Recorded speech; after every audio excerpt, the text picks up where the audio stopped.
Welcome to પીનાની રસોઈ. પીનાની રસોઈમાં આજે ખૂબ જ સરસ અને ટેસ્ટી વાનગી બની રહી છે અને હેલ્ધી વાનગી બની રહી છે. ચલો હું તમને આજે એક નવી વસ્તુ શીખવાડું. આવી નાની નાની દૂધી ગુંધિયા બની છે. હું માર્કેટમાં ગઈ તો આવી દૂધી ઘણા સમયથી હું ગોતી પણ કાલે બનાવી મળી ગઈ અને ફાઇનલી મેં આજે બનાવી જ લીધી. જો આટલી નાની અને ઘણી દૂધીમાંથી ધોઈ ખૂબ સરસ રીતે અને છાલ કાઢી અને એના નાના નાના પીસ કરવાના છે.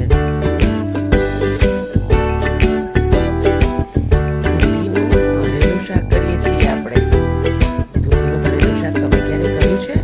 કમેન્ટમાં કહેજો અને તમે મારી રેસીપી ક્યાંથી જુઓ છો એ પણ કહેજો. એકદમ નાની એવી દૂધી ગોઠવાની છે, ગલકા જેવડી હોય એવી. અને એના નાના નાના આપણે પીસ કરીશું. પછી વચ્ચેથી કટ લગાવી અને પાણીમાં રાખી દેવાનું છે.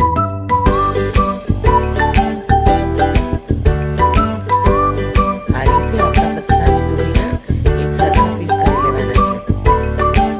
આનું શાક હેલ્થમાં પણ સારું અને ટેસ્ટમાં તો ખૂબ જ સરસ બને છે. છોકરાઓ પણ ખૂબ સરસ અને વાટકા ભરીને ભરીને ખાશે. આ ખીચડી સાથે પણ સારું લાગે છે અને ભાત સાથે સારું લાગે છે, રોટલી પરોઠા સાથે તો સારું લાગે છે. એમાં આપણે મારો ઘરનો બનાવેલો છે ભરેલા શાકનો મસાલો.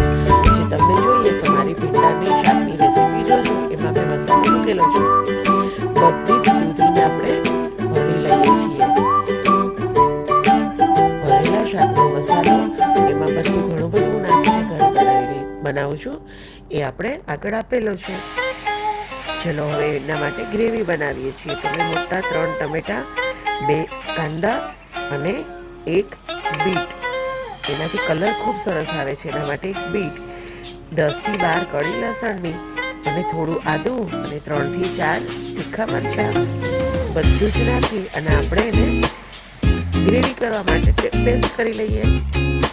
જો પાણી નથી નાખ્યું, આ રીતે એની પેસ્ટ તૈયાર થશે. બરાબર. હવે આપણે એને વઘાર કરીએ. ચલો શાક વઘારીએ. શાક વઘારવા માટે મેં આમાં 3 મોટી ચમચી થાય એટલું તેલ લીધું છે. આટલું શાક અને આટલી ગ્રેવી છે, થોડું તેલ વધારે છે પ્રમાણમાં પણ એટલું જોઈશે. ચલો એમાં આપણે તેલ ગરમ થાય એટલે જીરું અને હિંગ મૂકીશું.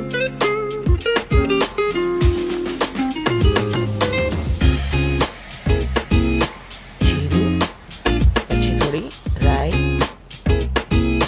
અને પછી હિંગ.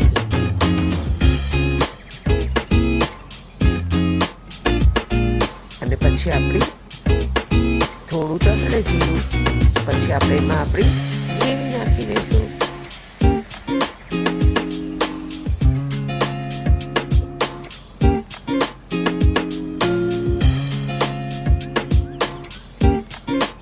આ ગ્રેવીમાં ટમેટાના લીધે થોડું ઉપર ઉડે છે એટલે ધ્યાનથી નાખવાનું છે.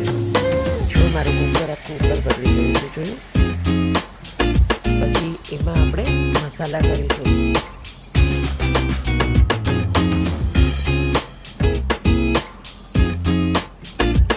મીઠું, પછી ધાણા જીરું